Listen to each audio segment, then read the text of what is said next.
अच्छा, तो इतना पानी भरा है, हॉस्पिटल तक का जाने का रास्ता? कोई दिक्कत नहीं है, एम्बुलेंस मिल सकते हैं, लेकिन कॉल नहीं किया जी। लेकिन हॉस्पिटल तक पहुंचने का रास्ता बहुत ही कठिन है, अभी जाने तक घुटना पर पानी है, तो माँ जी की काफी दिक्कत हो रही है। नहीं, कोई दिक्कत नहीं, पानी के लिए कोई दिक्कत नहीं। जो जाना है जाना होगा तो जाने रेडी है। आदत हो गई है मुंबई का इसलिए। हाँ, ठीक ही है, वो बारिश के लिए क्या होता है, ये तो प्राकृतिक का ये नहीं, ये तो प्राकृतिक दुर्योग है।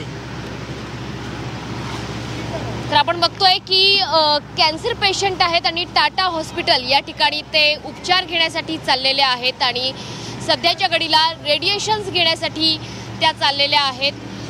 टाटा हॉस्पिटलमध्ये जाण्यापूर्वी इकडे ॲम्ब्युलन्सची सुविधा खरं तर उपलब्ध असू शकते, मात्र तरीसुद्धा रुग्णांना अशा पद्धतीने आपल्याला पाण्यातून वाट काढत जावं लागतंय। खरं तर ही खूप भीषण परिस्थिती असं म्हणावं लागेल। पावसाने थोडी विश्रांती घेतलेली आहे, मात्र हिंदमातामधलं पाणी, दादरमधलं पाणी हे ओसरायला तयार नाहीये।